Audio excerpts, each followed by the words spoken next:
நம்முடைய பிதாவாகிய தேவனாலும் நம்ம இரட்சகர் இயேசு கிறிஸ்துவினாலும் கிருபையும் சமாதானமும் உண்டாவதாக. அப்படி என்னுடைய அன்பின் வாழ்த்து கூட உங்கள் மத்தியில் தெரிவித்து கொண்டு, இது போன வருடம் முழுவதும் நம்மளை தேவன் ஒரு நீர்த்தியாக நம்மளை வழிநடத்தி நம்மளை வந்தார் என்று நம்ம விசுவாசிக்கலாம். அதே இந்த புதிய வருடத்தில் கூட நம்மளை கடந்து வர செய்து நம்மளை ஜீவனை பெற்றுக்கொள்ள அநேக காரியங்களை நமக்கு தேவன் இங்கே நமக்கு கொடுத்துருக்கிறார் என்று நம்ம பார்க்குறோம். அதே போல தான் இந்த புதிய வருடத்தில் நான் எடுத்துக்கொண்ட தலைப்பு நிலைத்திருங்கள். அப்படின்னா நம்ம போன வருடம் முழுவதும் கிறிஸ்துக்குள்ளே நம்ம நிலைத்திருந்தோமா அப்படின்னு நாம் தான் அது என்னென்னா சிந்திக்கணும், யோசித்து பார்க்கணும். அப்படிப்பட்ட ஏற்ற வாழ்க்கையை நம்ம கிறிஸ்துக்குள்ளே வாழ்ந்துட்டோமா என்று பார்த்தா கண்டிப்பாக நம்ம ஒவ்வொருத்தரும் என்ன பண்ணியிருப்போம்னா சத்தியத்தை கேட்டு அதன்படி நம்ம என்ன பண்ணியிருப்போம்னா வாழ்ந்துருப்போன்னு நான் நிச்சயமாக நம்புகிறோம். அதே போல் தான் ஒரு அந்த வசனம் வாசிப்போம். 1 யோவான் 2:6. அவருக்குள் நிலைத்திருக்கிறேன் என்று சொல்லுகிறவன் அவர் நடந்தபடியே தானும் நடக்க வேண்டும்.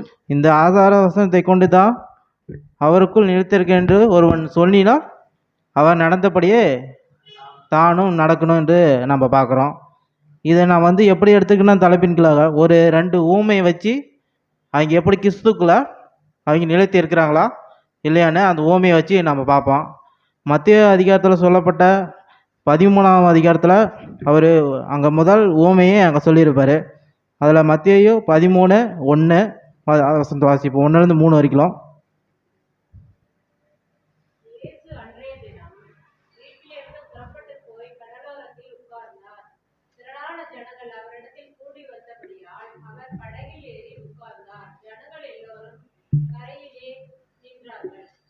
மூணாவது வசனம். அவர் அநேக விசேஷங்களை ஊமைகளாக அவர்களுக்கு சொன்னார். கேளுங்கள், விதைக்கிறவன் ஒருவன் விதைக்க புறப்பட்டான். இந்த ஊமை வச்சு மெயினாக தான் நம்ம பேச போகிறோம். இதில் தான் நம்ம எப்படி நிலைத்து இருக்கிறோம் என்று நம்ம பேச போகிறோம். அவர் அந்த நேரத்தில் என்ன ஒரு ஊமை தான் பேசிக்கிறாரா அப்படின்னு நான் பார்க்கும்போது அப்படி இல்லை. அந்த இடத்துல அநேக ஊமையை அவர்களுக்கு சொன்னார். ஏன்னா அநேக ஊமை சொன்னார்னா நம்ம வேதத்தில் கொடுக்கப்பட்டுக்குதானா கொடுக்கப்படல. அதுக்கு முன்னாடி அவர் என்னென்ன ஊமை அதுக்கு பின்னாடி கொடுத்த ஊமை தான் கொடுத்தது. அதே இந்த ஊமை சொல்கிறார், விதைக்க ஒருவன் புறப்பட்டான். ஆனால் இந்த ஊமை பற்றி எல்லாத்துக்கும் நம்ம தெரிஞ்ச விஷயம் தான். அதனால் நம்ம அதை பற்றி நம்ம டீப்பாக படிக்க தேவையில்ல. அந்த ஊமையை மட்டும் நான் சொல்கிறேன். ஃபஸ்ட்டு 4ஆம் வசனத்துலேருந்து சில விதை வழியருக்கு விதிக்கப்பட்ட வசனங்க. அது வழியருக்கு விதிக்கப்பட்ட விதை. அதே 5ஆம் வசனத்து போது சில விதை களிமண் மண்ணில்லாத இடத்துல விதைக்கப்பட்டிருக்கோம். சில விதை முள்ளுள்ள இடங்களில் விதைக்கப்பட்டிருக்கோம். அதே 8ஆம் வசனத்தில் பார்த்தோமா சில விதை நல்ல நிலத்தில் விளைந்திருக்குன்னு பார்க்குறாரு. அப்புறம் இந்த இந்த ஊமை இதில் மட்டும்தான் பேசிக்கிறாரா அப்படின்னு பார்த்தா இல்லை, மத்தியிலும் பேசிக்கிறாரு, மார்க்கிலும் பேசிக்கிறாரு, லூக்கிலையும். இந்த 3 அதிகாரத்திலும் இந்த ஊமைகளை பற்றி பதிவு செஞ்சுருப்பாங்க சீசர்கள் வேதாகமத்தில் அப்படின்னு நமக்கு தெளிவாக அங்கே பார்க்குது. அது வசனம் மட்டும் சொல்லிக்கிறேன். மத்தேயு 13:1-9 அதோடைய விளக்கம் 18-23. மார்க்கில் 4:1-9 வரைக்கும். அதே விளக்கம் கொடுத்துருப்பாரு, அவரே கொடுத்துருப்பாரு 14-20. அதே லூக்கா 8:4-8 வரைக்கும். அது விளக்கம் 11-15 கொடுத்துருப்பாரு என்று நம்ம பார்க்குறோம். அப்போனா இங்கே அவர் பேசுறது விதையே ஒரு நிலத்தையும் தான் அங்கே பேசிக்கிறாரு, இன்னொருத்தர் விதைக்கிறவர். அப்படின்னா இங்கே 3 பேர்த்த பற்றி அங்கே 3 விஷயங்களை பற்றி அவர் அங்கே தெளிவாக பேசுகிறார் என்று பார்க்குறோம். இங்கே விதை ஒரே மாதிரியான விதை தான். ஏன்னா நிலம் அங்கே வெவ்வேறப்பட்ட நிலமாக அங்கே இருக்குதுன்னு பார்க்குறோம். இந்த ஊமை இயேசு கிறிஸ்து இருக்கிறார் அப்படின்னு பார்க்குறோம். சரி, இதோட விளக்கத்தை மட்டும் அவர் சொல்லிக்கிறார், அதை மட்டும் நம்ம பார்ப்போம். மத்தேயு 13:18-23.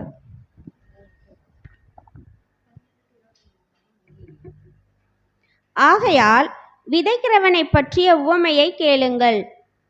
தொடர்ந்து படிக்கிட்டுங்களா? ஒருவன் ராஜ்யத்தின் வசனத்தை கேட்டும் உணராதிருக்கும் போது பொல்லாங்கன் அவன் இருதயத்தில் விதைக்கப்பட்டதை பறித்து கொள்ளுகிறான். அவனே வழியருகே விதைக்கப்பட்டவன். கற்பார இடங்களில் விதைக்கப்பட்டவன் வசனத்தை கேட்டு உடனே அதை சந்தோஷத்தோடே ஏற்றுக்கொள்ளுகிறவன். ஆகிலும் தனக்குள்ளே வேறில்லாதவனாய் கொஞ்ச காலம் மாத்திரம் நிலைத்திருப்பான். வசனத்தின் நிமித்தம் உபத்திரவமும் துன்பமும் உண்டான உடனே இடறல் அடைவான். முள்ளுள்ள இடங்களில் விதைக்கப்பட்டவன் வசனத்தை கேட்கிறவனாயிருந்தும் உலக கவலையும் ஐஸ்வர்யத்தின் மயக்கமும் வசனத்தை நெருக்கி போடுகிறதினால் அவனும் பலனற்று போவான். நல்ல நிலத்தில் விதைக்கப்பட்டவனோ வசனத்தை கேட்கிறவனும் உணர்கிறவனுமாயிருந்து 100ஆகவும் 60ஆகவும் 30ஆகவும் பலன் தருவான் என்றார். இங்கே பார்க்குற ஒவ்வொரு நிலத்தையும் அவர் பேசிட்டு வர்றாரு.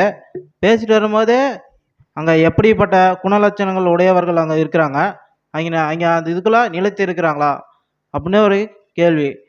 அப்படின்னா அவர் விதையை போடுறாரு. விதையை போட்டதுன்னா அந்த நிலம் என்ன தரணும்னா பலன் தரணும். அப்படி பலன் தராததுனால அவர் என்ன பண்ணுறாரு, விதையை வெவ்வேறு இடத்துல அங்கே போடுறாரு. ஃபஸ்ட்டு ஒரு இடத்துல போடுறாரு, அந்த இடத்துல என்ன தரலாம், அவருக்கு பலன் தரல. ரெண்டாவது இடத்துல போடும்போது அங்கே பலன் தருது, ஏன்னா அதுவும் முழுமையாக தரல. மூணாவது இடத்துல போடும்போது அது பலன் தருது, முளைச்சி வருது. அது என்ன பண்ணுது, முள்ளுள்ள இடமா இருக்கிறதுனால அது இல்லை. அதே நாலாவது இடத்துல போடும்போது நல்ல நிலமாக இருக்குது, அந்த இடத்துல பலன் கொடுக்குது. ஆனால் முதல் வகையான நிலம் கடினமாக அங்கே இருக்குதுன்னு இந்த வசனம் சொல்கிறாரு. அதே ரெண்டாவது வகையான நிலம் அது ஆழம் குறைவாக இருக்குது.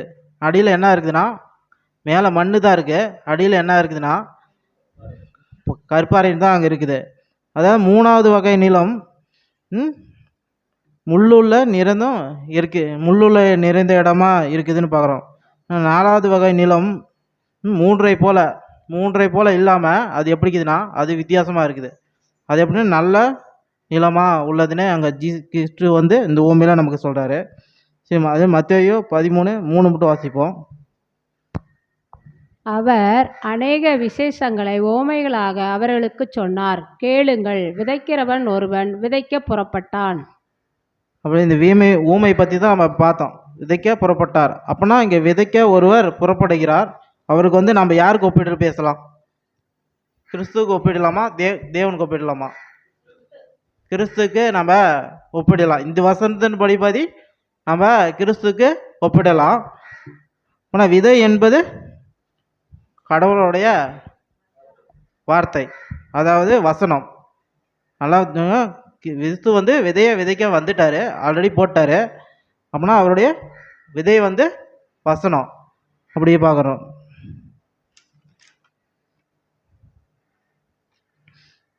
அப்படின்னா நிலம் எதை குறிக்கிறது அப்படின்னு பார்க்கும்போது நம்முடைய இருதயத்தை அங்கே குறிக்குது அப்படின்னு பார்க்குறோம்.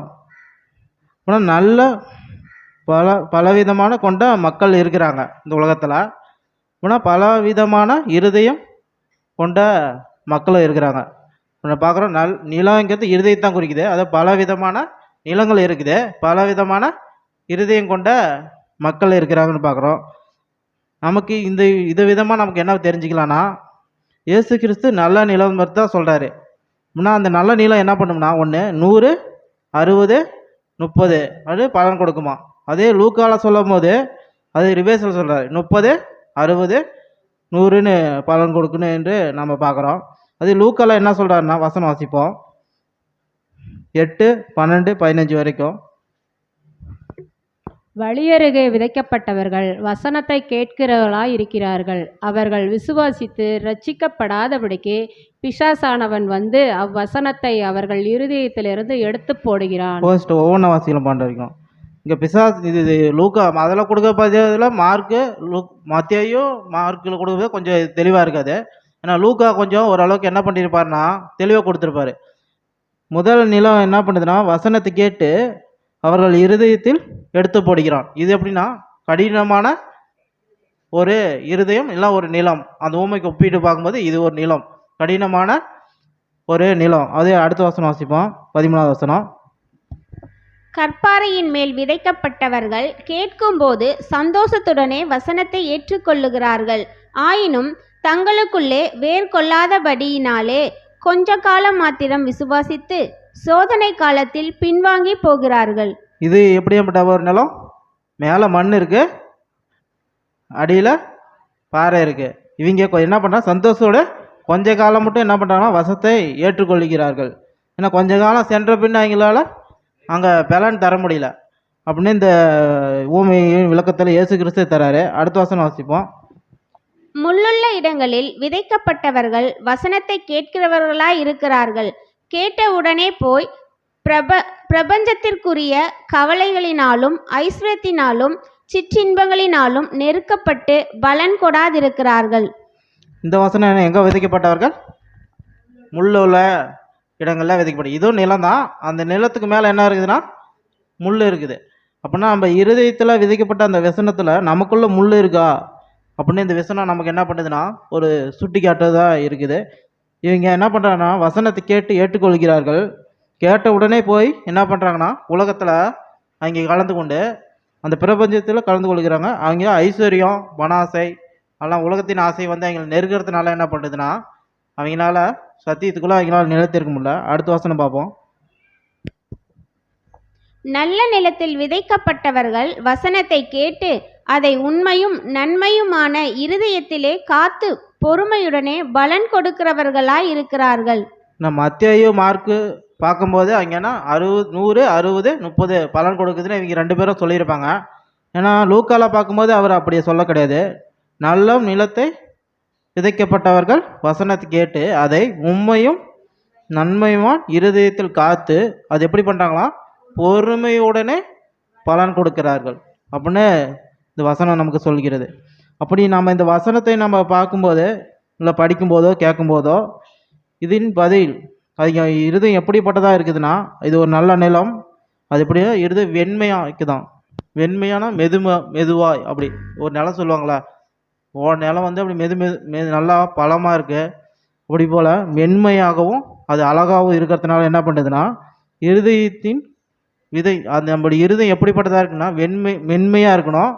அது அப்படியே ஆழமாக இருக்கணும். அப்போ தான் அந்த விதை போட்டதுன்னா என்ன ஆகும்னா அது போய் ஆழமாக வேரூன்றி அது முதலாவது முளைக்கும் அப்படின்னு நம்ம பார்க்குறோம்.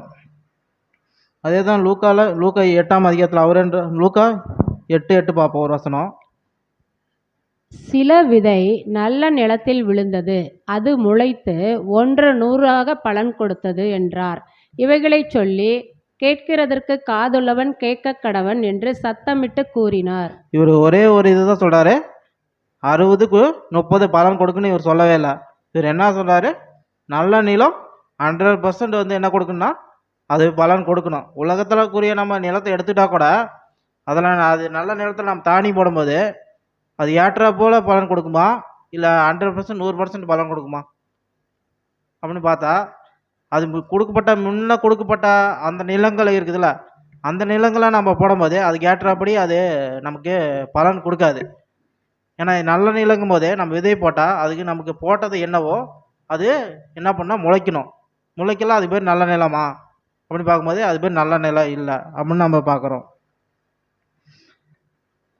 நல்ல இருதயம் உள்ளவர் கடவுளை வார்த்தைகளை அங்கே கேட்குறாரு. நல்ல நிலத்தை வந்து இருதயத்துக்கு ஒப்பிட்டு பேசுகிறாரு, புரிந்து கொள்ளதான் பார்க்குறோம். அதுமாரி நல்ல நிலம் என்பது இருதயம் உள்ளவர்கள். அப்படின்னா நல்ல இருதயம் யார் அப்படின்னு ஒரு கேள்வி வைக்கலாம்ல. நல்ல இருதயம் உள்ளவர்கள் யார், நல்ல நிலம் யார் அப்படின்னு கேள்வி வைத்தா யாரெல்லாம் கிறிஸ்துக்குள் நிலைத்து இருக்கிறார்களோ அவங்களாம் நல்ல நிலம் என்று நம்ம சொல்லலாம். ஏன்னா நல்ல நிலம் இல்லாமலும் இருக்கிறாங்கள. இப்போ நல்ல நிலம் மட்டும் தான் இருக்குதுன்னா அவர் நல்ல நிலத்தை மட்டும் இப்போ உண்மையாக பேசியிருக்கலாம். அப்படி பேசலை. 4 விதமான நிலத்தை பற்றி பேசிட்டு அதில் 3 மட்டும் தனியாக இருக்குது. அந்த 4வது நிலம் மட்டும் அது நல்ல நிலம் அப்படின்னு அவர் சொல்கிறாரு. அதுமாரி நல்ல இருதயம் உள்ளவர்கள் யாருன்னு ஒரு கேள்வி வச்சா நமக்குள்ள அநேக இது இருக்கும். அதே ஒரு வசனம் வாசிப்போம். அதுக்கு முன்னாடி நான் ஒரு இதை சொல்லிக்கிறேன். நல்ல இருதயம் உலகத்துக்கு ஒப்பிடலாமா அப்படின்னா அப்போ ஒப்பிடுக்கிற கூடாது.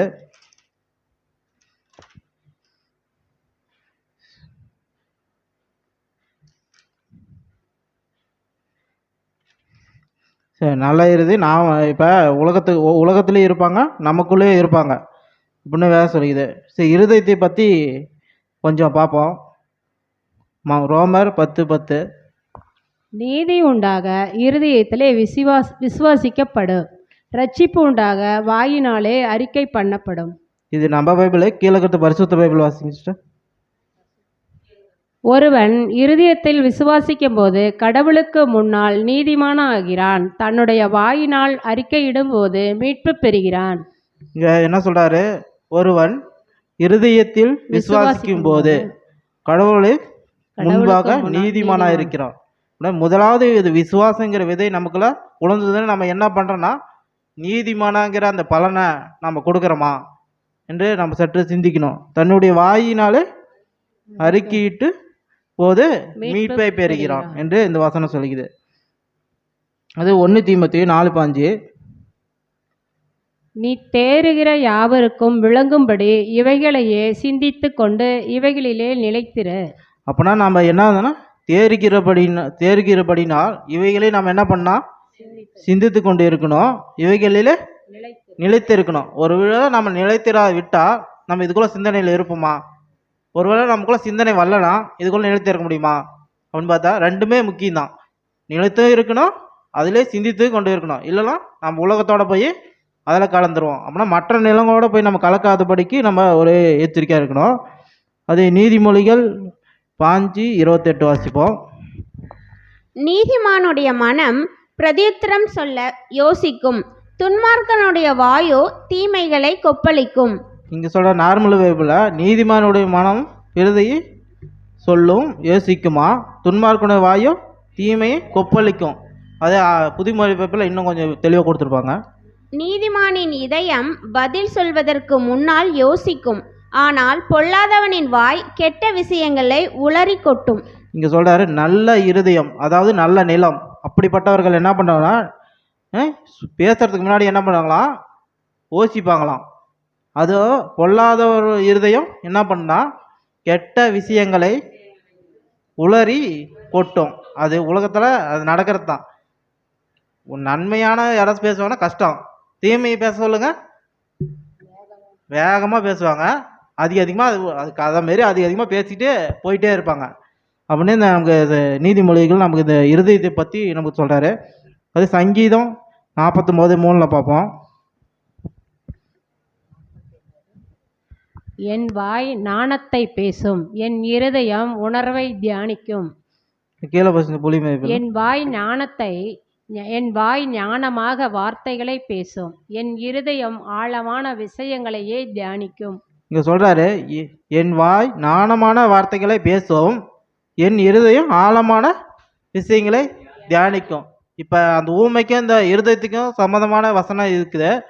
அப்படிம்போது அந்த ஊமை அந்த வசனங்கிறோம், நம்ம விதை வசனம், அது நம்ம போடும்போது அது என்ன பண்ணணும், ஆழமாக அது அந்த வசனத்தை நம்ம தியானிக்காது விட்டா அந்த விலை நிலைத்திருக்குமா? நிலைத்திருக்க முடியாது. ஏன் அப்படி ஆழமாக நம்மளை தியானிக்க சொல்கிறாரு அப்படின்னு ஒரு கேள்வி வைக்கலாம். ஏன் ஆழமாக தியானிக்க சொல்கிறாரு? எப்பயும் போல் நார்மலாக தியானிச்சுட்டு போயிடலாமே. ஆழமாக தியானிச்சா தான் அதோட கருத்து என்ன, அதோட வழிபாடு என்ன அப்படின்னு நம்ம என்ன பண்ணோம்னா அது ஈஸியாக புரிஞ்சிக்க முடியும், நம்மளுடைய வாழ்க்கையில் அது செயல்படுத்த முடியும். நம்ம மேலோட்டமாக அந்த விதையை வச்சுக்கிட்டோமா அது முதல் சொல்லப்பட்டது போல தான். அது சாத்தான் வந்து என்ன பண்ணிடுவான்னா நம்மகிட்ட இருந்து அது எடுத்துக்கிட்டு போயிடுவான். அப்புறம் ரெண்டாவது சொல்லப்பட்ட நிலம் போல இருப்போம். அது வேறு இல்லாததுனால என்ன பண்ணுறோன்னா அது கொஞ்ச காலத்தில் அது செத்து போயிடுது. மூணாவது நிலத்தில் சொல்லப்படும் போது அது ஆழமாக இல்லாததுனால என்ன பண்ணுதுன்னா அவங்களும் போய் உலகத்தோட கலந்துடுறாங்க. அதனால நம்ம ஆழமாக இருக்கணும், வசனம் நமக்குள்ள தியானிக்கலாம் ஒரு வேலை அப்படின்னு நமக்கு இருதயத்தை பற்றி நம்ம சொல்கிறாரு. இயேசு என்று ஒரு ஊமை இப்படிப்பட்ட ஒரு ஊமை நம்ம பார்த்துட்டோம். அது இன்னொரு ஊமை நமக்கு சொல்கிறாரு. அது யோவான் 5:1 நானே மெய்யான திராட்சை செடி, என் பிதா தோட்டக்காரர். நானே மெய்யான திராட்சை செடி. அந்த உண்மை பார்க்கும்போது விதைக்கிறவர் யாரு? குமாரன் பார்த்தோம், கிறிஸ்துன்னு பார்த்தோம், விதை வசனம்னு பார்த்தோம், இருதயம் நல்ல நிலம், நிலம் வந்து விருதயத்தை பார்த்தோம். அப்ப இந்த வசனம் வாசிக்கும் போது நானே மெய்யான திராட்சைன்னு யார் சொல்றாரு? இயேசு கிறிஸ்து. பிதா தோட்டக்காரர். அப்படி பார்க்கும்போது விதை விதைக்கிறவர் ஒருத்தர், அது பண்படுத்தணும்ல. விதை வந்து கிறிஸ்து வச்சுட்டு போயிட்டாரு, அந்த நிலத்தை வந்து ஒருத்தர் பண்படுத்தணும். அப்படியே விட்டுட்டா அந்த விதை வருமா?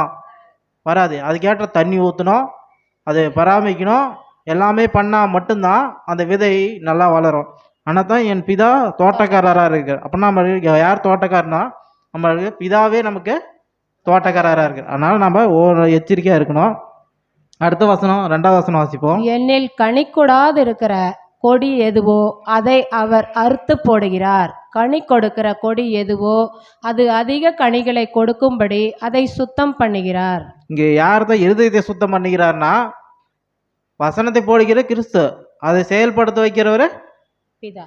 பிதா. அது என்ன, நம்மளுடைய இருதயம் நல்ல நீளமா இல்லையா அப்படின்னு ஒரு இருக்கும் நமக்குள்ள ஒரு கேள்வி வச்சுக்கலாம். இப்போ நம்ம எப்போ எங்கே போயிடலாம், ஏதேன் தோட்டத்துக்கு போயிடலாம். இந்த பரிபூர்ண மனிதனை நம்ம யார் சொல்லுவோம்? இல்லை, ஃபஸ்ட்டு நம்ம பரிபூர்ணமானதை நமக்கு யாருக்கு டக்குன்னு ஞாபகம் வரும்? இயேசு கிறிஸ்து வரும். அதே ஏதேன் தோட்டம் போகும்போது ஆதாம். அப்படின்னா இயேசு கிறிஸ்துக்குள்ள நல்ல நிலம் இருந்திருக்கணும், நல்ல இருதயம் இருந்தீங்களும் மட்டும்தான் என்ன சொல்லணும்? பரிபூர்ணம் இருதயம் உள்ளன்னு சொல்லணும். அது ஆதாமை படைக்கும் போது பரிபூர்ணம் நம்ம சொல்கிறோம். ஆனால் விதை, அங்கே ஒரு விதையை தேவன் உருவாக்கி அங்கே வைச்சிட்டாரு. அங்கே சாத்தன் என்ன பண்ணுறான்னா, அந்த தீமைங்கிற விதையை அதுக்குள்ளே விதைச்சதுனால அது நாளாக நன்மையாக மாறிச்சா தீமையாக மாறிச்சா? ஏன்னா தீமையை அவங்க அதிகமாக பற்றி கொண்டதுனால அங்கே நன்மையை விட்டதுனால தீமையை பற்றி கொண்டதால் அது என்னாச்சுன்னா அந்த இருதயத்தில் தீமையை வளர்ந்து இப்போ அது எப்படி இருக்குது?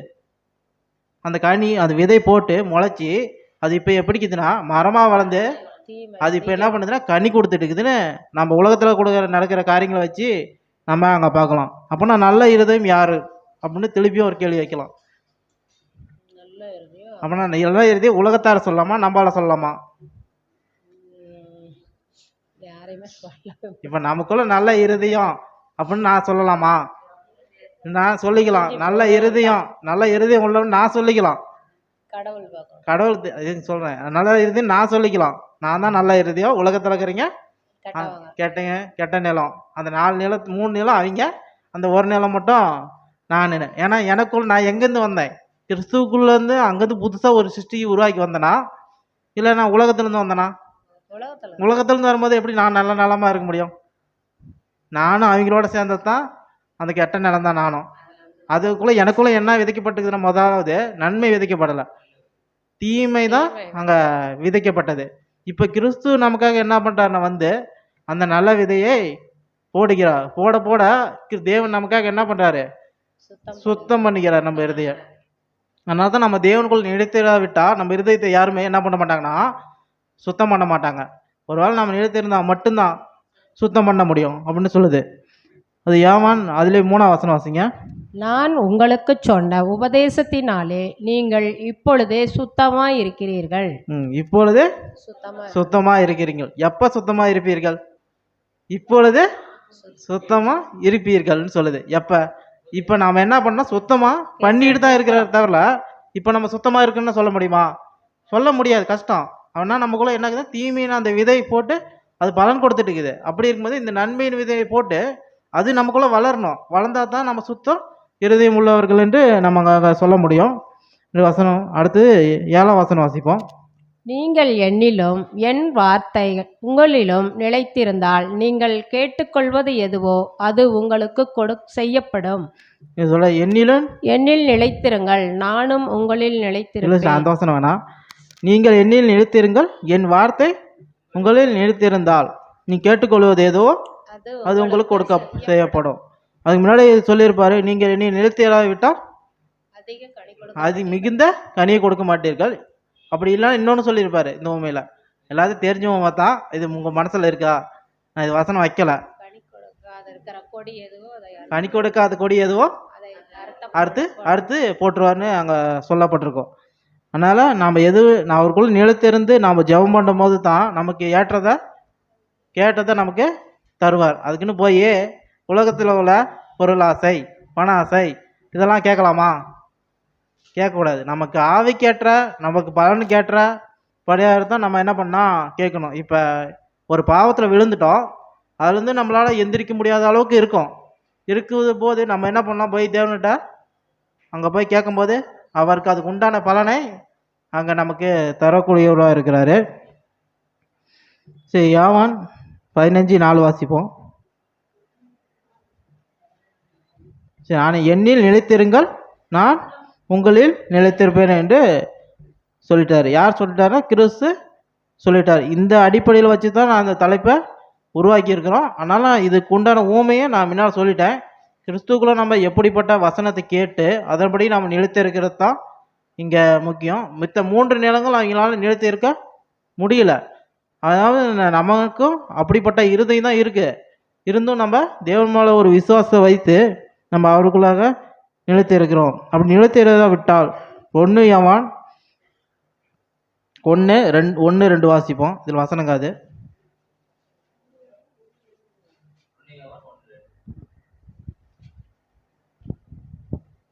அந்த ஜீவன் வெளிப்பட்டது. இல்லை, 1 யோவான் 1:1. ஆதி முதல் இருந்ததும் நாங்கள் கேட்டதும் எங்கள் கண்களினாலே கண்டதும் நாங்கள் நோக்கி பார்த்ததும் எங்கள் கைகளினாலே தொட்டதுமாயிருக்கிற ஜீவ வார்த்தையை குறித்து உங்களுக்கு அறிவிக்கிறோம். இவர் என்ன சொல்கிறாருன்னா, இவங்க யார் இது சொல்கிறாருன்னா யோவான் சொல்லுகிறாரு. யோவான் என்ன பண்ணிக்கிறான், தொட்டதோ எங்கள் கண்ணால் கண்டதோ நாங்கள் கேள்விப்பட்டதோ சத்திய வார்த்தையை உங்களுக்கு அறிவிக்கிறோம். அப்போனா அந்த விதை என்ன நாங்கள் ஒப்பிட்டோம், சத்தியத்துக்கு ஒப்பிட்டோம். அப்போனா இவங்க நமக்கு ஒப்பிட்டு நமக்கு சொல்கிறாங்கன்னு நமக்கு சொல்கிறோம். அது 2ஆம் வசனம் வாசிப்போம். அந்த ஜீவன் வெளிப்பட்டது, பிதாவினிடத்தில் இருந்ததும் எங்களுக்கு வெளிப்பட்டதுமான நித்தியமாய் இருக்கிற அந்த ஜீவனை நாங்கள் கண்டு அதை குறித்து சாட்சி கொடுத்து அதை உங்களுக்கு அறிவிக்கிறோம். இந்த ஜீவன் வெளிப்பட்டது. எங்கேருந்து வெளிப்பட்டுச்சு? பிதாவினிடத்திலிருந்து நமக்கு வெளிப்பட்டது. அவர் நமக்கு என்ன கொடுத்தாருன்னா, முதலாவது நமக்கு என்ன கொடுத்தார்? ஜீவனை கொடுத்தாரு. ஜீவனை கொடுத்தாரு. அப்புறம் இன்னும் சத்தியத்தையும் சேர்ந்து அதுக்கு உண்டான ஜீவனுக்கு உண்டான பாதையை அவர் வழிவகுத்து சத்தியத்தையும் என்று நமக்கு கொடுத்து போய்க்கிறான்னு பார்க்குறோம்.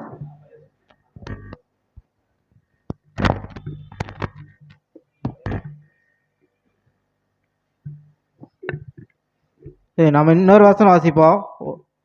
யோவான் 15:4.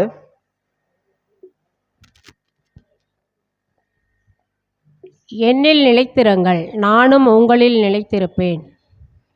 என்னில் நிலைத்திருங்கள், திருப்பியும் நான் உங்களில் நிலைத்திருப்பேன்.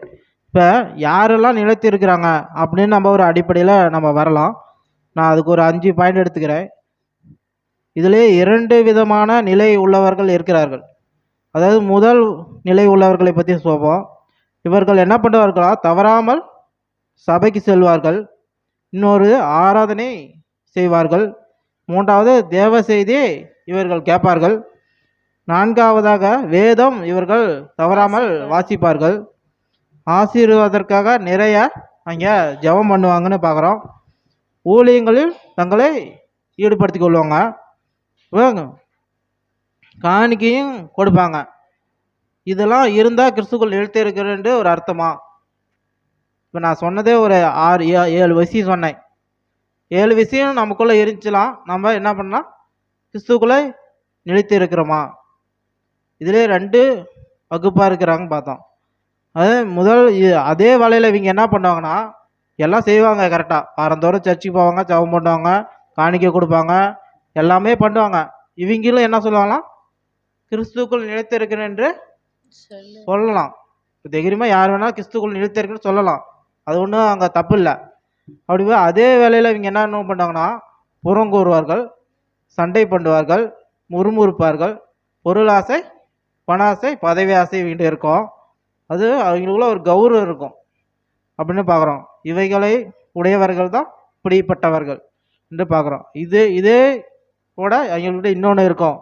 சூழ்நிலைக்கு போல தங்களை என்ன பண்ணிக்குவாங்கன்னா மாற்றிக்குவாங்க. இவங்கள என்ன சொல்லுவாங்கன்னா கிறிஸ்துக்குள்ள நிலைத்திருக்க முடியும், சவுண்ட் என்ன நிலைத்திருக்க முடியும் அப்படின்னு இவங்களும் நம்ம சொல்லலாம். அதே அந்த 2வது நிலை என்ன, அதில் தான் நாம் என்ன பண்ணால் நிலைத்திருக்கணுமான்னு நம்ம ஒரு டைமு செக் பண்ணோம். இவங்கள போல நாம் சொல்லிக்கிட்டு இவங்கள மாரி உலகத்தில் போய் நாம் பேசிக்கிட்டு இருந்தோமா, நம்ம கிறிஸ்துக்குள்ளே நிலைத்திருக்குன்னு சொன்னாலும் அதில் ஒரு பிரயோஜனம் இல்லை. ஏன்னா பிதா ஒரு இருதயத்தை ஆராய்ச்சிட்டு இருக்கிறாரு. அப்படிங்கும்போது நம்ம இங்கே ஒரு பொய்யா ஒரு நடிப்பு போல் சூழ்நிலைக்கு போல் தங்களை மாற்றிக்கொள்வதில் ஒரு பிரயோஜனம் அங்கே இருக்காதுன்னு பார்க்குறோம். சரி, இரண்டாவது நிலை என்ன அப்படி பார்க்கும்போது நாம்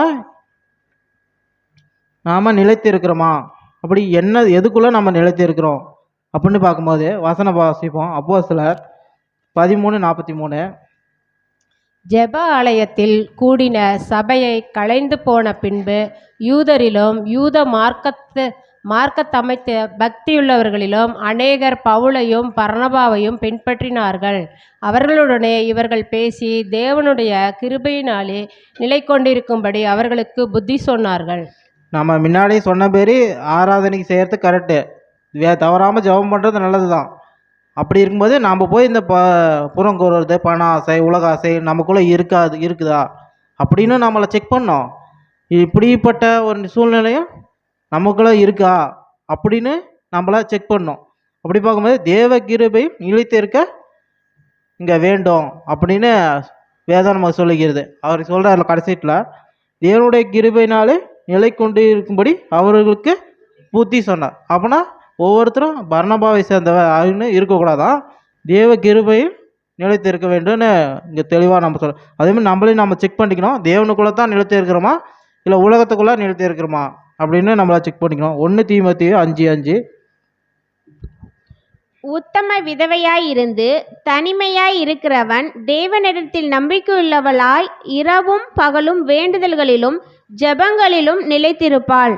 இங்கே சொல்கிறாரு, எதில் நிலைத்து இருப்பாரா? நாம் நிலைத்திருக்குன்னு சொன்னால் நம்ம எதில் இரவும் பகலும் என்ன பண்ணோம், வேண்டுதலோடு ஜெபத்தோடு நிலைத்து இருக்கணும். அப்படி நம்ம நிலைத்திராவிட்டால் கிறிஸ்துக்குள்ளே இருக்க மாட்டோம். இப்படிப்பட்ட செயல்கள் நம்மகிட்ட இருக்கா அப்படின்னு நம்ம சற்று சிந்திக்க வேண்டியது. யோவான் 8:31 வாசிப்போம். இயேசு தம்மை விசுவாசித்த யூதர்களை நோக்கி, நீங்கள் என் உபதேசத்தில் நிலைத்திருந்தால் மெய்யாகவே என் சீஷராய் இருப்பீர்கள்.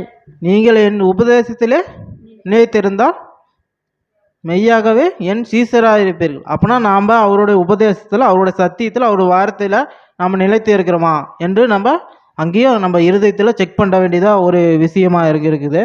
அடுத்த வசனம் வாசிப்போம். அப்போஸ்தலர் 14:22. சீஷருடைய மனதை திடப்படுத்தி விசுவாசத்திலே நிலைத்திருக்கும்படி அவர்களுக்கு புத்தி சொல்லி, நாம் அநேக உபத்திரவங்களின் வழியாய் தேவனுடைய ராஜ்யத்தில் பிரவேசிக்க வேண்டுமென்று சொன்னார்கள். இங்கே என்ன பண்ணுறாரு, விசுவாசத்தில் நிலைத்திருக்கும்படி அவர்களுக்கு புத்தி சொல்லி அநேக உபதேச வழியா உபத்திர வழிகளோ தேவனுடைய ராஜ்யத்துக்கு பிரவேசிக்கும் என்று சொன்னார். முதலாவது நமக்குள்ள விசுவாசம் எப்படிப்பட்டது, அது உறுதியும் உண்மையுமா அங்கே காணப்பட வேண்டும் நமக்கு வேதம் சொல்லிடுது. அதுபோல் நான் அவர்களுக்கு புத்தி சொல்கிறது எப்படின்னா, விசுவாசத்தில் நிலைத்திருங்கள். நீங்கள் ஒருவேளை விசுவாசம் நிலைத்திராவிட்டால் நம்ம என்ன பண்ண முடியாது, தேவனுக்குள்ளேயும் கிறிஸ்துக்குள்ளேயும் நம்மளால் கண்டிப்பாக அங்கே நிலைத்திருக்க முடியாது. இன்னொரு வசனம் வாசிப்போம். யோவான் 5:9. பிதா என்னில் அன்பாய் இருக்கிறது போல நானும் உங்களில் அன்பாய் இருக்கிறேன். இங்கே சொல்கிறாரு, பிதா அன்பாய் இருக்கிறது போல நானும் அன்பாய் இருக்கிறேன். நீங்கள் என்ன பண்ணணும், என்னுடைய அன்பில் நிலைத்திருங்கள். அப்படின்னா நம்ம கிறிஸ்துவோட அன்பில் நிலைத்திருக்கிறோமா அப்படின்னு நம்மளை ஒரு வாட்டி செக் பண்ணுறது ரொம்ப ஒரு முக்கியம். எபிரேயர் 3:1 வாசிப்போம். சகோதர சிநேகம் நிலைத்திருக்க கடவது. இங்கே சகோதர சிநேகம் நிலைத்து இருக்க கடவுது. அப்படின்னா இங்கே நிலைத்து இருக்கிறதுன்னு சொல்கிறது நிறையா விஷயங்கள் சொல்லப்படுது. அதெல்லாம் நம்ம இருக்கிறோமா அப்படிங்கிறது தான் ஒரு கேள்வியாக இருக்குது. அது இந்த புதிய வருடத்தில் நமக்கு போகும்போது நம்மளை ஒரு செக் பண்ணி அந்த வருடத்தில் நம்ம போகும்போது அது கிறிஸ்து கேட்டதாக இருக்கும் என்று நான் கருதுகிறேன். அது யோவான் 15:4 பார்ப்போம். என்னில் நிலைத்திருங்கள், நானும் உங்களில் நிலைத்திருப்பேன். கொடியானது திராட்சை செடியில் நிலைத்திராவிட்டால் அது தானாய் கனி கொடுக்க மாட்டாதது போல நீங்களும் என்னில் நிலைத்திராவிட்டால் கனி கொடுக்க மாட்டீர்கள். இங்கே யாருக்குள் நிலைத்திருக்கிறவர் சொல்கிறாரு, என்னில் நிலைத்திருங்கன்னா கிறிஸ்துக்குள்ளாக நாம் நிலைத்திருக்கணும். ஒருவேளை கிறிஸ்துவ விட்டு நம்ம நிலைத்திடலாம், நாம் இல்லை. அப்படி நம்ம கிறிஸ்துக்குள்ளே நிலைத்து இருக்கிறோமா அப்படின்னு நம்ம பார்க்கணும். அது 1 கொரிந்தியர் 5:1 பார்ப்போம். அன்றியும் சகோதரரே, நான் உங்களுக்கு பிரசங்கித்த சுவிசேஷத்தை மறுபடியும் உங்களுக்கு தெரியப்படுத்துகிறேன். நீங்களும் அதை ஏற்றுக்கொண்டு அதிலே நிலைத்திருக்கிறீர்கள். இங்கே என்ன சொல்கிறாரு, மறுபடியும் உங்களுக்கு தெரிவிக்கிறேன். ஏன் அவர் மறுபடியும் தெரிவிக்கணும்? ஒரு தடவை சொல்லிட்டு போயிடலாம்ல. ஏன்னா அவர்களோட வேலை என்ன? சீசரோட வேலை சுவிசேஷம் சொல்கிற அது அவங்களுக்கு சொல்லிட்டு தான் அவங்க வேலை. அதில் நம்ம ஏற்றுக்கொண்டு என்ன பண்ணணுமா? அதிலேயே நம்ம நிலைத்திருக்கணும். வேற இதில் போய் நம்ம நிலைத்திருக்கக்கூடாது. உலகத்து காரியங்களை போய் நாம் நிலைத்திருக்கக்கூடாது. அவர் சொன்ன அந்த சத்திய வார்த்தையிலேயே நம்ம நிலைத்திருக்கணும்னு பார்க்குறோம். அது 1 கொரிந்தியர் 7:20 பார்ப்போம். அவனவன் தான் அழைக்கப்பட்ட நிலைமையிலேயே நிலைத்திருக்க கடவன். இப்போ இது முதலாவது நம்ம அழைப்புக்குள்ளே வரும்போது இந்த வசனத்தை நம்ம கேட்டிருப்போம். கேட்கும்போது நம்ம அவங்க அழைப்பிலே நிலைத்து இருக்கிறோமா? அப்படி பார்த்தா அவங்க அழைப்பில் நிலைத்து இருக்குமா? அது நமக்கு தான் தெரியும் நிலைத்து இருக்கிறோமா இல்லையான்னு. ஏன்னா இப்போ அழைக்கும்போது அழைத்தது பிதா. அப்படி பார்க்கும்போது விதை போடுவது கிறிஸ்து, சுத்தம் பண்ணிக்கிறவர் தேவன். அப்படி இருக்கும்போது நம்ம அவங்க அழைப்பில் இருக்கிறோமா, தேவனின் அழைப்பில் நம்ம இருக்கிறோமா என்று நம்ம ஒரு முறை செக் பண்ணுறது நமக்கு ரொம்ப அவசியம். பிலிப்பியர் 4:1 பார்ப்போம். ஆதலால் எனக்கு பிரியமும் வாஞ்சையுமான சகோதரரே, எனக்கு சந்தோஷமும் கிரீடமும் ஆனவர்களே, பிரியமானவர்களே, இந்தபடியே கர்த்தருக்குள் நிலைத்திருங்கள். இது வசனம் யார் சொல்லிட்டாருன்னா பிலிப்பியரில் சொல்லிக்கிறாரு. ஆனால் எனக்கு பிரியமானவர்களே, வாஞ்சியும் சகோதரே, எனக்கு சந்தோஷமும் கிரீடமானவர்களே, பிரியமானவர்களே, இப்படிப்பட்டவைகளை கர்த்தருக்குள் நிலைத்திருங்கள் அப்படின்னு சொல்கிற. கர்த்தருக்குள் நிலைத்திருக்குன்னு நமக்கு வசனம் சொல்லிக்குது. அது யோவான் 5:5 வாசிப்போம். நானே திராட்சை செடி, நீங்கள் கொடிகள். ஒருவன் என்னிலும் நான் அவனிலும் நிலைத்திருந்தால் அவன் மிகுந்த கனிகளை கொடுப்பான். என்னை அல்லாமல் உங்களால் ஒன்றும் செய்யக்கூடாது. நம்ம இங்கே பார்க்குறோம், அவருக்குள்ளே நம்ம நிலைத்திருந்தால் என்ன பண்ண முடியுமா? மிகுந்த கனியை கொடுப்போம். ஒருவேளை நம்ம அவருக்குள்ள நிலைத்திருக்கலாம், மிகுந்த கனியை அங்கே நம்மளால் கொடுக்க முடியாது. உலகத்துக்குரிய கனிகளை தான் நம்மளால் அங்கே கொடுக்க முடியும். 2 தீமோத்தேயு 3:14 பார்ப்போம். நீ கற்று நிச்சயித்து கொண்டவைகளில் நிலைத்திரு. நீங்கள் கற்று நிச்சயத்தை கொண்டது நிலைத்திரு. நாம் எவ்வளோ விஷயம் கற்றுருப்போம், அதில் நிலைத்து இருக்கிறோமா அப்படி பார்த்தா தெரியல எனக்கு. அப்படி பார்க்கும்போது அது ஒவ்வொருத்தருக்கு தான் தெரியும் அதில் நிலைத்து இருக்கிறோமா இல்லையான்னு நம்மளை செக் பண்ணுறது அங்கே ஒரு முக்கியம் பார்க்குறோம். அது 1 யோவான் 2:24 பார்ப்போம்.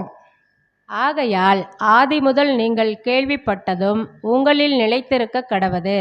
ஆதி முதல் நீங்கள் கேள்விப்பட்டது உங்களில் நிலைத்திருந்தால் நீங்களும் குமாரனிலும் பிதாவிலும் நிலைத்திருப்பீர்கள். இங்கே ஆதி முதல் கேள்விப்பட்டது அப்படின்னா ஆதி முதல்லேருந்து நீங்கள் என்ன கேட்டு வந்தீங்க? ஆதி முதல்லேருந்து நமக்கு என்ன அந்த வேதாகம் கொடுத்துருக்கு? சத்தியம் கொடுத்துருக்கு. பழைய ஏற்பாடு சரி, புதிய ஏற்பாடு சரி. ஆதி முதல்னா இங்கேருந்து எடுத்துக்கலாம். ஆதாம் ஏவலேருந்து இன்னைக்கு வரைக்கும் நாம் எடுத்துக்கலாம். அப்படின்னா அது முதல்ல நமக்கு என்ன கொடுக்கப்பட்டிருக்கு? பழைய ஏற்பாடு நமக்கு கொடுக்கப்படலையா? புதிய ஏற்பாடு மட்டும் தான் நமக்கு கொடுக்கப்பட்டிருக்கு. இல்லை, பழைய சம்பவங்கள் என்ன நடந்திருக்கு, புதிய சம்பவங்கள் என்ன நடக்க போகுதுன்னு நமக்கு கொடுக்கப்பட்டிருக்கு. அப்படின்னா ஆதி முதல் கேட்ட வார்த்தையும் குமாரனிலும் பிதாவிலும் நம்ம நிலைத்திருந்தால் மட்டும்தான் அது ஆதியிலிருந்தது என்னன்னு தெரியும். இப்போ நடக்க போகிற காரியங்களும் நமக்கு அங்கே தெரியணும் பார்க்குறோம். அது யோவான் 15:7 பார்ப்போம். நீங்கள் என்னிலும் என் வார்த்தைகள் உங்களிலும் நிலைத்திருந்தால் நீங்கள் கேட்டுக்கொள்வது எதுவோ அது உங்களுக்கு செய்யப்படும். இங்கே சொல்கிற இயேசு கிறிஸ்து வார்த்தையில் நம்ம நிலைத்திருக்குன்னு நம்ம பார்க்குறோம். இந்த வசனம் வாசிப்போம். 1 யோவான் 2:17. உலகமும் அதன் இச்சையும் ஒளிந்து போம், தேவனுடைய சித்தத்தின்படி செய்கிறவனே என்றென்றும் நிலைத்திருப்பான். இது ஒரு விஷயம் போதும் நமக்கு. தேவனுடைய சித்தத்தின்படி செய்கிறவர்கள் மட்டும்தான் நிலைத்திருக்க முடியும். வெறும் வாயால் சொல்லிட்டு இருக்கிறீங்க, ஒரு பொழுதும் அவங்க என்ன பண்ண முடியாதுன்னா அங்கே நிலைத்திருக்க முடியாது. இது நான் ஒரு 15 விஷயம் சொல்லியிருக்கேன், அதுக்குள்ளே நம்ம இருக்கிறோமா அப்படின்னு நம்ம சிந்தித்து கொண்டு இருக்கணும். அப்படின்னா அப்படி நம்ம நிலைத்திருந்தால் நமக்குன்னு ஒரு ஆசீர்வாதம் கிடைக்கணும்ல. இப்போ நிலைத்திருந்தால் அதுக்குன்னு நமக்கு ஒரு ஆசீர்வாதம் வேணும்ல அப்படின்னு நம்ம பார்க்குறோம். முதல் ஆசீர்வாதம் எங்கே நமக்கு கிடைக்குதுன்னா நமக்கு பரலோக போகிறதுக்கு சபை வாய்ப்புக்கு நமக்கு அங்கே கிடைக்குதுன்னு பார்க்குறோம். வசனம் வாசிப்போம். 2 தீமோத்தேயு 4:8. இது முதல் நீதியின் கிரீடம் எனக்காக வைக்கப்பட்டிருக்கிறது. இது முதல் நமக்காக என்ன வைக்கப்பட்டிருக்கு? நீதியின் கிரீடம் வைக்கப்பட்டிருக்கு. ஒருவேளை நம்ம நிலைச்சி இருக்கலாம், அந்த கிரீடம் நமக்கு கிடைக்குமா? அதே போல் நான் முதலாவது சொன்ன 15வது விஷயம் என்ன? லாஸ்ட்டாக ஒரு விஷயம் சொன்னேன், இப்போ தான் சொல்லிட்டு இந்த பக்கம் வந்தேன், இதுக்குள்ள ஆசீர்வாதத்துக்குள்ள வந்தேன். என்ன? தேவனோட சித்தத்தின்படி செய்கிறவனே நிலைத்து செய்கிறவனே என்ன கிடைக்கும்? இங்கே பாருங்க, நீதியின் கிரீடம் கிடைக்கும்.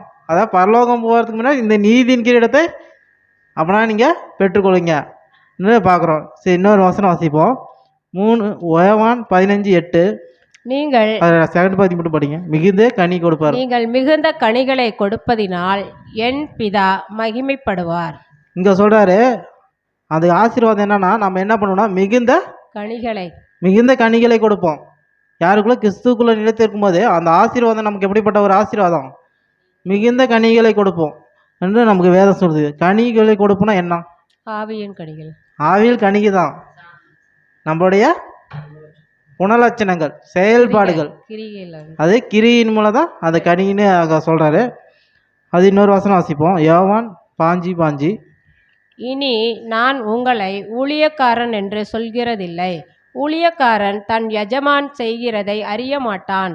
நான் உங்களை சிநேகிதர் என்றேன். ஏனெனில் என் பிதாவின் இடத்தில் நான் கேள்விப்பட்ட எல்லாவற்றையும் உங்களுக்கு அறிவித்தேன். இவர் என்ன பண்ணுறாரு? பிதாவிடத்தில் கேள்விப்பட்டதை எல்லாத்தையும் நமக்கு என்ன பண்ணுறாரு? அறிவிக்கிறாரு. அப்படி என்னத்தான் அறிவிக்கிறாரு? சத்தியத்தை அறிவிக்கிறாரு. ஏன்னா அறிவிக்கிறாருங்கிற எதனா ரகசியங்களை அறிகிற அறிவு நமக்கு யார்கிட்ட கிடைக்குது?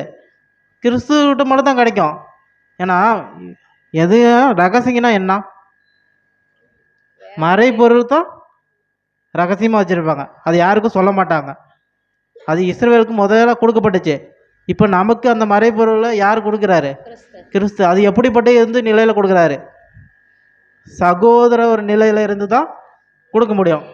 ஏன்னா எஜமான் நமக்கு சொல்லுவாங்களா? சொல்ல மாட்டாங்க. சகோதரன் தான் நமக்கு என்ன பண்ணுவாங்க? எல்லாத்தையும் நமக்கு கூட ஷேர் பண்ணுவாங்க. அப்படிங்கும்போது பரலோகத்து ராஜ்யத்தோட ரகசியங்களை நமக்கு யார் சொல்கிறாருன்னா கிறிஸ்து நமக்குள்ள சொல்லிக்கிறாரு.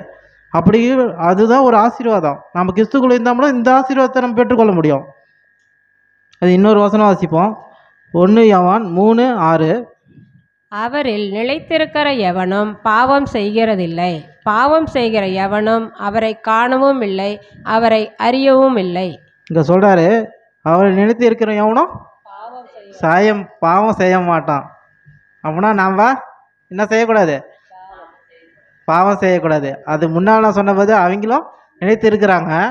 அவங்களுக்குள்ள என்ன இருக்குதுன்னா பாவம் இருக்குதுன்னா என்ன பண்ணுறாங்க? உலகத்தில் போய் அவங்க அதோட வேலையை செய்கிறாங்க. நாம் இங்கே இருக்கிறோம், இப்போ சத்தியம் கேட்டு இருக்கிறோம், நாம் கிறிஸ்துக்குள்ளே நிலைத்து இருக்கிறோம். அது வாரம் சர்ச்சுக்கு போகிறோம், ஜெபம் பண்ணுறோம், எல்லாம் பண்ணுறோம்.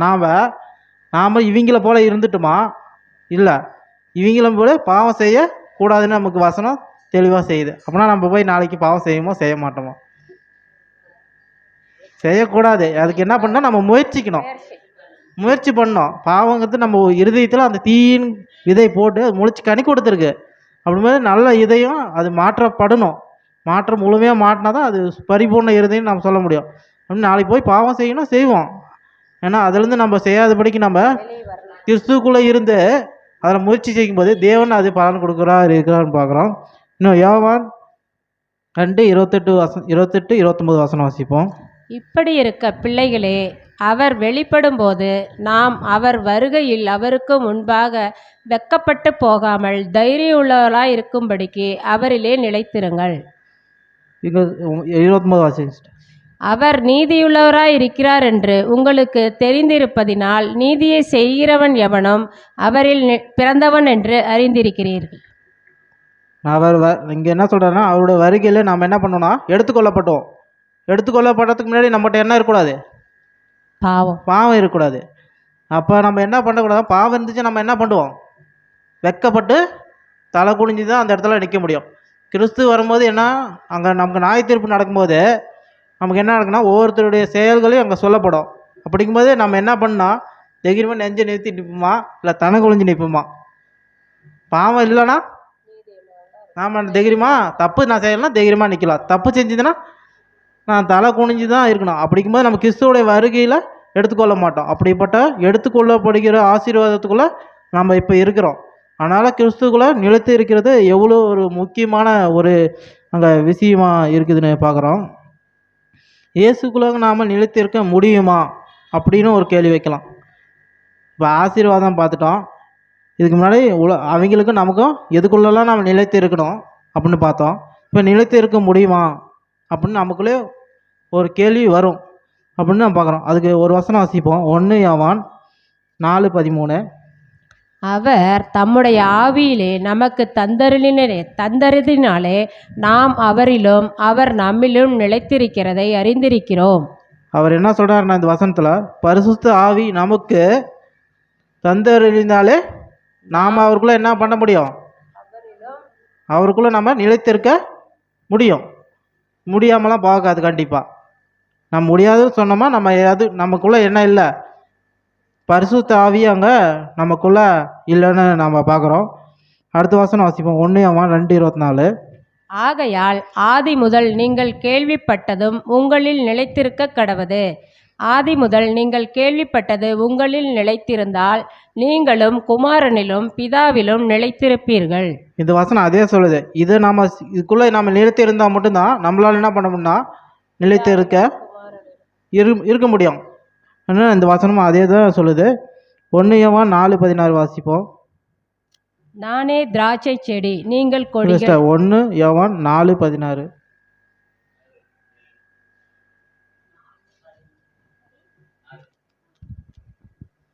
தேவன் நம்மேல் வைத்திருக்கிற அன்பை நாம் அறிந்து விசுவாசித்திருக்கிறோம். தேவன் அன்பாகவே இருக்கிறார். அன்பில் நிலைத்திருக்கிறவன் தேவனில் நிலைத்திருக்கிறான், தேவனும் அவனில் நிலைத்திருக்கிறார். இந்த வசனம் என்ன சொல்லுது? தேவ அன்பில் நாம் என்ன பண்ணணுமா? நிலைத்து இருக்கணும். அவர் அன்பு செய்தது போல் நாம் அன்பு செய்தோமா அதில் நாம் என்ன பண்ணோம்னா நிலைத்திருக்க முடியும். பிதாவும் குமாரனும் நமக்குள்ளே என்ன பண்ணுறாருன்னா நிலைத்து இருக்கிறாங்க. நம்ம ஒருவேளை அன்பு செய்யலை அப்படின்னா இங்கே நமக்குள்ளே நிலைத்து இருப்பாங்களா? நிலைத்து இருக்க முடியாது. அதனால் நாம் இப்படிப்பட்ட அன்பிலே நிலைத்து இருக்க முடியும்னு நம்ம பார்க்குறோம். யோவான் 5:5 அதில் என்ன 5:5 என்ன சொல்லுதுன்னா, கனி கொடுப்பதினால் அவருக்குள்ளே நாம் என்ன பண்ண நிலைத்திருப்போம். ஒருவேளை நம்ம கனி கொடுக்காமல் இல்லைன்னா நிலைத்திருக்க அங்கே முடியாது அப்படின்னு பார்க்குது. 1 யோவான் 2:6. அவருக்குள் நிலைத்திருக்கிறேன் என்று சொல்லுகிறவன் அவர் நடந்தபடியே தானும் நடக்க வேண்டும். இதுதான் சப்ஜெக்டோட நான் ஆதார வசனமாக வச்சேன். இப்போ இயேசுக்குள் அவர் நடந்தபடியே நடப்பதினால், இயேசு நடந்தபடியே நாம் நடப்பதினால் அவருக்குள் நாம் நிலைத்திருக்க முடியும். நம்ம ஒவ்வொரு நாளும் கிறிஸ்துவுக்குள்ளாக இருக்கிறோம், இருந்து அவர்படி நடக்கிறோமா? நிலைத்து இருக்கிறது இங்கே விஷயம் இல்லை. அவர்படி நடக்கிறவங்க தான் அவருக்குள்ளாக நிலைத்து இருக்காங்க. இதுதான் ஒரு மெயின் பாயிண்ட்டு. நாம் அனுதினமும் நாம் என்ன பண்ணால் கிறிஸ்துக்குள் நடந்தால் மட்டும்தான் அவரோட நிலைத்திருக்க முடியும். அதுக்கு தான் நம்ம இவ்வளோ வசனம் பார்த்தோம். அவருக்குள்ளே நடக்கிறதுக்காக தான் நம்ம இவ்வளோ வசனமும் பார்த்தோம். அது ஒன்று நம்மக்கிட்ட குறைஞ்சா கூட அவருக்குள்ளே நம்ம என்ன பண்ண முடியாதுன்னா அங்கே நிலைத்திருக்க முடியாதுன்னு நம்ம பார்க்குறோம். இயேசுக்குள் நிலைத்து இராவிட்டால் ஒருவேளை அதுக்கும் ஒரு வசனம் பார்ப்போம். வசனம் என்ன சொல்லுது? ஒருவேளை நம்ம நிலைத்திருக்கலாம். இப்போ நிலைத்திருக்கிறேன்னு சொல்லிட்டீங்க, சொல்லி அதன்படி நடக்கிறீங்க. இப்போ மற்ற நிலங்களை போல் நம்ம போய் கொஞ்ச காலம் ஓடி இப்போ ஓடிட்டோம், பாதி ஓடி அந்த நிலத்தை போய் அங்கே உலகத்தை கலந்துட்டோமா அதுக்கு என்ன தேவன் அவர் என்ன அர்த்தம் கொடுக்குறான்னு பார்ப்போம். யோவான் 15:4 பார்ப்போம். என்னில் நிலைத்திருங்கள், நானும் உங்களில் நிலைத்திருப்பேன்.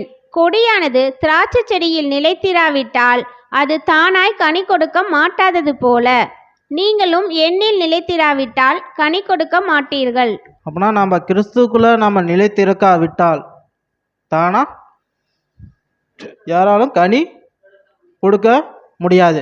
அதனால் அவரோட உதவி இல்லாமல் நமக்கு ஒரு பலனும் அங்கே இல்லைன்னு நம்ம பார்க்குறோம். அதே கலாத்தியர் 3:10 பார்ப்போம்.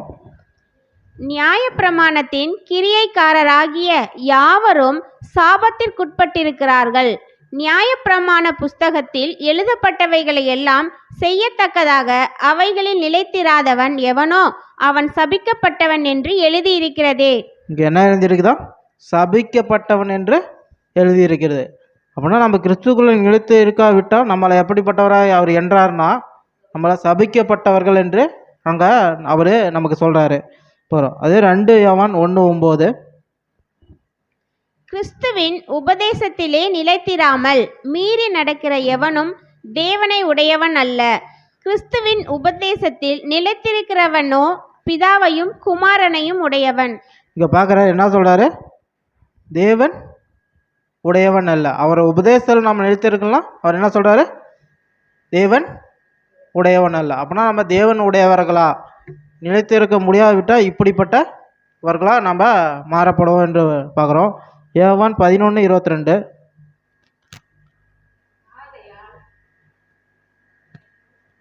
இல்லை சாரி, ரோமர் 11:22. ஆகையால் தேவனுடைய தயவையும் கண்டிப்பையும் பார். விழுந்தவர்களிடத்திலே கண்டிப்பையும் உன்னிடத்திலே தயவையும் காண்பித்தார். அந்த தயவிலே நிலைத்திருப்பாயானால் உனக்கு தயவும் கிடைக்கும்.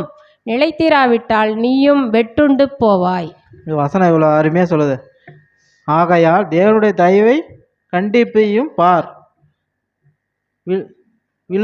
விழுந்தவர்களிடத்தில் கண்டிப்பையும் உன்னிடத்தில் தயவையும் காண்பித்தார். அப்படி ஒருவேளை நாம் அதெல்லாம் நிலைத்திருந்தால் தயவு கிடைக்கும். அவரால் நிலைத்திராவிட்டால் வெட்டுண்டு போயிடுவோம்.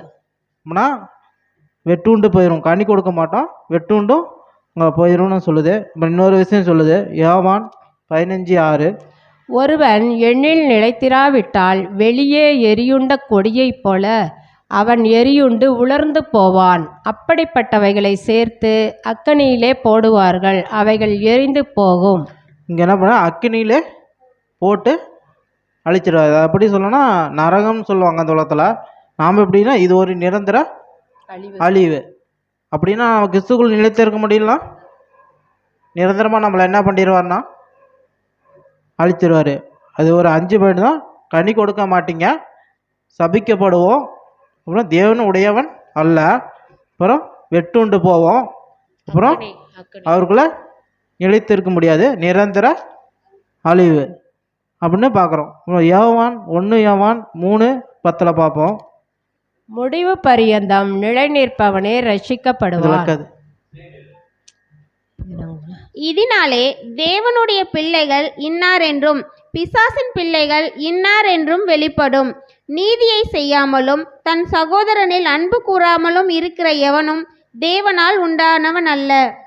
இங்கே பார்க்குறாரு இந்த வசனத்தில் என்ன சொல்கிறாரு?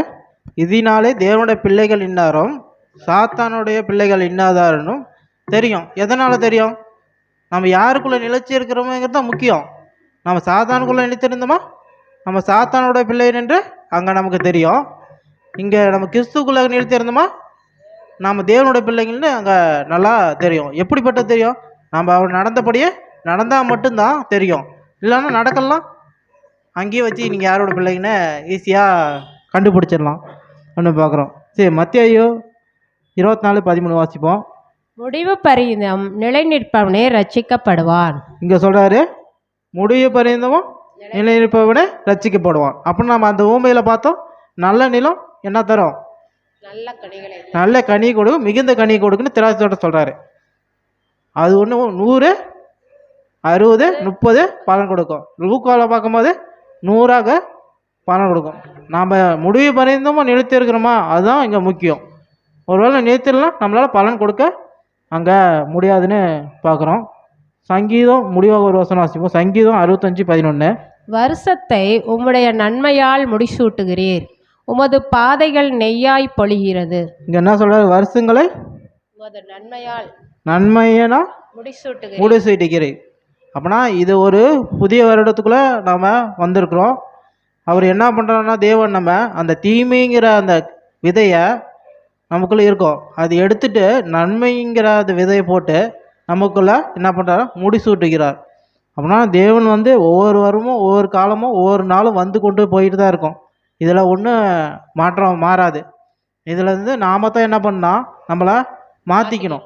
எப்படி மாற்றிக்கணும்னா அந்த சத்திங்கிற விதையை நமக்குள்ளே போட்டு அது என்ன பண்ணணும், நம்ம இருதயத்தை நல்ல இருதயமாக அங்கே நம்ம மாற்றணும். பரிபூர்ண இதயம் எப்போ நமக்கு மாறுதோ அப்போ தான் நம்ம என்ன பண்ணோம்னா அவரோட வருகையில் நம்ம எடுத்துக்கொள்வோம். அதனால் நம்ம நிலைத்து இருக்க வேண்டியது இங்கே எவ்வளோ ஒரு முக்கியமாக இருக்குது. அதே போல் இந்த புதிய வருடத்தை நாம் போகும்போது நன்மைங்கிற விதைக்குள்ளேயே நம்ம போக தேவன் நம்மளை உதவி செய்வாங்க. இப்படிப்பட்ட பாடத்தை கூட கொடுத்த நம்முடைய பிதாவாகிய தேவனுக்கும் நம்ம இரட்சகர் இயேசு கிறிஸ்துவினாலும் கிருபையும் சமாதானம் உண்டதால் பொறுமையோடு கேட்ட யாவரையும் கடவுள் தாமே ஆசீர்வதிப்பாராக. ஆமென்.